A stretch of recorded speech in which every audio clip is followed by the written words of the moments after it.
With all the great games that have released in 2023, that got me thinking about something. What are my top 10 favorite games of all time? I know I did a video about this back in 2022, but that video was really bad. I don't recommend anyone watch it. Besides, some of my favorite games have changed, so I thought we could update the list. So, without any more delay, let's get started. Number 10. I'm a big fan of the Ace Attorney series, even though I haven't talked about it much. After finishing the Ace Attorney anime, I figured I should play one of the games, and decided to go with Dual Destinies. When I first started playing, I really wasn't into it like I thought I'd be, so I decided to just stop playing it shortly after I started. Until I gave it another chance about a year later, and I am so glad I did. Dual Destinies easily has the best story in any Ace Attorney game. Heck, I'd argue one of the best stories in gaming. All the plot twists and events genuinely had me shocked and thrown off, especially that twist with Detective Fulbright at the end. I also really liked how most of the cases in this game were related to each other as well. It made the game feel like it had one big story to tell instead of the 4 to 5 shorter narratives the other Ace Attorney games have. On top of that, the characters and music are really well done too. Having the entire game's OST be fully orchestrated really helps the music stand out. If you haven't had the chance to play Dual Destinies due to it being a 3DS exclusive, don't sweat it. Apollo Justice, Dual Destinies, and Spirit of Justice are all being remastered and re-released sometime in 2024. So if you haven't played it yet, give it a shot when it releases next year. I promise you'll love it. Number 9. I'm sure most people have played the first Ace Attorney game, or at least heard of it. While the story may not be as complex as Dual Destinies, each case is still very interesting and entertaining. One thing I love about the Ace Attorney series is how it perfectly balances the comedy and seriousness. This game can get pretty dark sometimes, but also really funny, and I enjoy that so much. I also enjoy every case in this game. Seriously, in my honest opinion, this game doesn't have a single bad case. Plus, all the characters are really interesting and fun to interact with. And the music is really great too, not a single bad song in this game. Overall, I think the first Ace Attorney game is pretty much perfect. I don't have any issues with it, and just like the previous game, if you haven't played it, I highly recommend it. Number 8. I'm sure everyone who's finished this game can never forget it. It has excellent storytelling, further enhanced by the characters and situations they find themselves in. Telltale did an amazing job with the storytelling here, one of the best fiction stories I've ever experienced. This game is sort of like a choose-your-own-adventure book. The decisions you make and things you say will affect later elements of the story and what other characters think about you. Whenever a character shames me or something unfortunate happens because of my choices, I honestly feel bad, and it's impressive that a game from 2012 can make me feel that. On top of that, the ending was so depressing. I usually don't cry when I play games, but the ending to this game had me sobbing. I'm not even gonna feel bad about it either. Everyone who's played the game would probably agree with me. Nonetheless, it's a great game with a great narrative and great characters. Number 7. I'm sure you all know this, but I'm a big fan of Fire Emblem. After I finished Awakening in late 2021, I've been a fan ever since. I wasn't a huge fan of Three Houses when I first picked it up, however. I thought the free roam monastery was too big and confusing, and the reclass system made me feel a tad bit overwhelmed. Then Fire Emblem Three Hopes rolled around, so I decided to try Three Houses for a second time. And I'm really glad I did. After having a lot of practice with reclassing units in other Fire Emblem games, the gameplay started to make much more sense, and I found the monastery to be very useful. I also enjoyed a lot of the characters here as well, and the multiple houses was a nice incentive to replay the game. So, all things considered, I really enjoyed my time with Three Houses. The story wasn't the best in my opinion, but the gameplay and funny support conversations more than make up for it. Number 6. I'm sure you guys also know I really enjoy the Persona series. During quarantine, I had heard some good reviews about Persona 4 Golden since the game had released on Steam. So I decided to give it a chance, and oh my gosh, this game is amazing. The game is focused on a group of teens investigating a world inside a TV to solve a case of murders going on in their town, and it is done so well. The plot manages to be interesting and entertaining at the same time. There's so many serious and sentimental moments that keep you invested in the plot unfolding. Then, when it finally ends, it leaves you with this everlasting impression. Not many games leave me with post-game sadness, but this one hit hard, and I could never forget it. There's a lot of interesting characters and social links that make this game have even better storytelling. How many times have I said storytelling in this video? Well, anyways. The gameplay is also really fun, and fusing and building new personas is surprisingly addictive.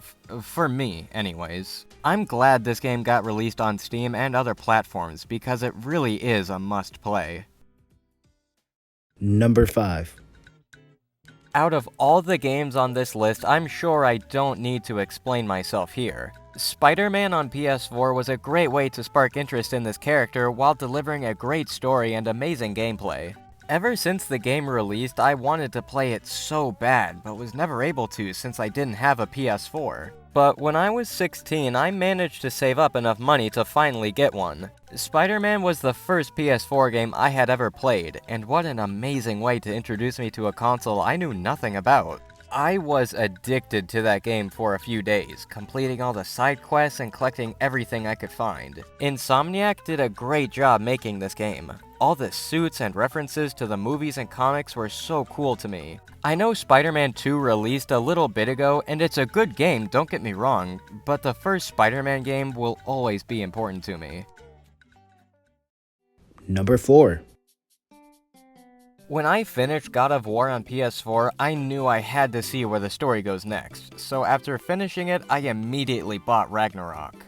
And man, this sequel does not disappoint. The boss fights are even better, the combat is further enhanced, the characters are just as likable as they were before, and the storytelling felt even bolder. I honestly don't think I've seen a better sequel to a game than this. It just checks off all the boxes a sequel should have. The story felt a bit more personal since Kratos and Atreus' relationship was a bit on the rocks. However, they managed to deliver a great ending and build up Kratos as a better character.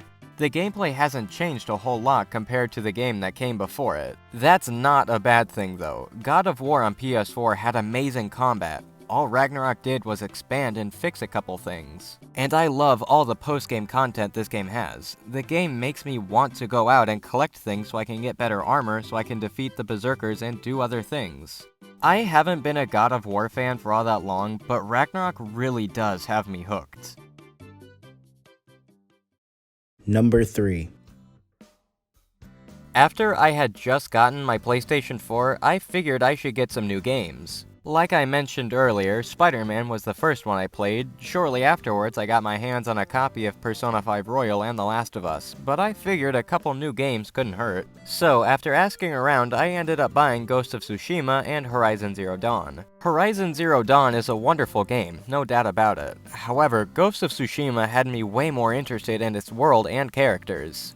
The idea of defending your home as a stealthy assassin samurai from an invading army is just so cool. In addition, the story was super compelling and interesting, and had plenty of heartbreaking moments. My favorite scene in this game was when Jin fully embraced his new identity as the Ghost, and decided to let go of honor and tradition to save people. The gameplay is extremely fun as well, with all the different charms and armor perks the game has. This game even has a multiplayer mode, which is really fun as well. So if you're looking for a new game to play or just picked up a PlayStation 5, I'd say Ghost of Tsushima is a must-have for the console.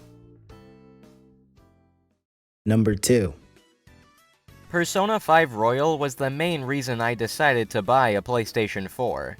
I wanted to play other games like Grand Theft Auto 5 and Spider-Man, but since I had just finished Persona 4 Golden beforehand, I had to get my hands on another Persona game. While the beginning was pretty slow and kinda boring, it was able to become a really amazing game later on. Persona 5 Royal has a great OST, a lengthy but still good story, good characters, and some of the best gameplay I've ever seen in an RPG. And I love how much content there is in this game.